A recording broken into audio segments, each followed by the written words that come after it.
Olivier, est-ce que vous avez vu la super lune ce matin? Non, j'ai vu un super soleil. Un super soleil, c'est bien aussi. Donc peut-être que c'est relié, super soleil, super lune. J'ai vu un super soleil en quittant la côte pour entrer dans les terres. C'était vraiment incroyable. Les belles lumières de la Oui, Normandie. puis là, j'ai vu la météo, je suis rassuré parce il va pleuvoir. Donc moi, ça me rassure quand il pleut. Il ne faut pas tromper de Pourquoi région, je suis bien là. Ah, voilà. En plus, c'est pas vraiment vrai parce qu'il fait souvent très très beau, contrairement à ce que les gens disent. Mais je suis quand même rassuré quand je vois de la pluie sur la Manche, là, comme ça me... Parce que vous êtes souvent entre la Normandie et Paris. Hein. Oui, bah, j'habite Paris, mais je viens dès que je peux. Dès que je peux, je viens. Et ça fait longtemps que vous fréquentez la Manche, si j'ose dire. Que je fréquente la Manche, que je fais la Manche dans la Manche. Ça fait... oui, ça fait quasiment depuis toujours. C'est une histoire de famille, donc c'était une maison familiale. J'ai un grand-père qui était de Granville. Aussi. Décidément. Voilà. Donc Christine aussi, vous êtes de Granville. Oui, Ouais, également. Voilà. Comme Christian Dior. Voilà.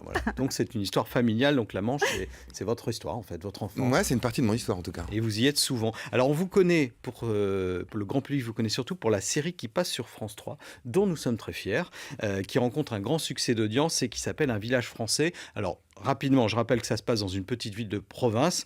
Pendant la Deuxième Guerre mondiale, ça raconte la vie de la population de cette petite ville sous l'occupation allemande et comment chacun a traversé cette période sombre. Alors il y a beaucoup de personnages. Vous, Olivier, vous interprétez depuis la deuxième saison un policier qui s'appelle Antoine Loriot. On va tout de suite regarder un extrait de ce policier à l'ouvrage. Vous avez vu ce truc? Et alors? Vous en pensez quoi? Je ne fais pas de politique. Pourtant, vous étiez franc-mac avant la guerre. Si vous le dites. Eh ben, nous, on pense que ça a été imprimé sur Villeneuve. Ah bon? Et on a arrêté un type dans une camionnette mardi soir. Et avec le type, il y avait une machine à imprimer entièrement démontée dans des sacs. Et puis il y avait deux autres types avec lui. Il y en a un, on sait qui c'est. Albert Crémieux, ça vous dit quelque chose? Vaguement. C'est un père d'élève.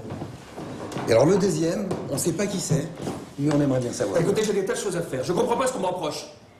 Vous m'arrêtez ou quoi? Alors Olivier, vous vous sentez comment en tant que comédien dans ce personnage d'Antoine Loriot? Eh ben, je me sens bien et mal à la fois, comme à l'époque, je pense. C'est-à-dire, il y a un truc assez incroyable avec ce personnage, c'est que on se laisse rarement toucher par les choses. Et puis il y avait une saison dans laquelle le personnage part pour arrêter des familles juives et une histoire d'enfant avec. Et je me souviens, ça m'a marqué. C'est-à-dire que là, j'ai oublié le personnage, j'ai tout oublié. Je me suis juste vu en train de proposer à une femme d'emmener ses enfants. En sachant très bien, à ce moment-là, en tout cas en 43, ce qui allait leur arriver. Et là, ça m'a posé un petit souci. Voilà. En revanche, je me sens super bien dans le personnage et dans l'équipe du village parce que c'est une belle équipe, une belle série et des gens chouettes, quoi. Voilà. Et c'est un thème assez grave. Hein. C'est un succès c'est un grand succès pour France 3. Ouais. Mais c'est quand même un thème assez grave. À votre avis, qu'est-ce qui fait justement le succès de cette série? Plein de choses. Les gens aiment se redécouvrir et puis je pense que c'est une série qui traite des zones de gris. C'est-à-dire qu'on n'est pas dans le noir ou dans le blanc comme beaucoup de séries, ou en tout cas de sujets qui traitent de cette période de l'histoire. On traite les zones de gris. Et là, tout d'un coup, on découvre qu'un salaud peut être humain. Que quelqu'un de bien en façade peut être un petit peu... Enfin, c'était pas aussi simple que ça, en tout cas, à tous les niveaux. Et puis, moi, j'ai découvert aussi qu'il y avait des mecs qui se comportaient pas bien, parce qu'aujourd'hui, tout le monde dit, moi, j'aurais été résistant. Mais je crois pas.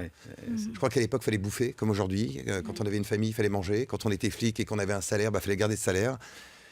Quand on était, ce qui a débordé, c'est ce qui déborde encore aujourd'hui, malheureusement, dans d'autres circonstances. C'est que, voilà. Là, on voit, c'est la dernière saison, hein, parce qu'on a fait une saison 7. Il y a encore un tournage de prévu? Oui, on tourne les 6 derniers épisodes de la saison 7, donc qui marquera la fin de la série, et qui passe en mars prochain. Voilà, et donc ce sera la fin de cette série. Ouais. Ça vous laissera des bons souvenirs? Ah oui, très beaucoup. Puis comme toutes les expériences de longue durée, c'est assez particulier parce qu'on rencontre des acteurs, évidemment, on est entre nous, des techniciens, des gens, et ça devient une vraie famille. C'est-à-dire qu'en 7 ans, tout le monde est devenu papa, maman, tout le monde est devenu presque. Oui, non, c'est ça, on est soit mariés, soit paxés, enfin, il se passe des choses, quoi, en tout cas, vous voyez ce que je veux dire? Alors, il se passe des choses... Ce que vous avez peut-être regretté, c'est aussi la belle moustache que vous avez dans cette série, non? Non, alors ça, c'est un truc que je regretterais pas.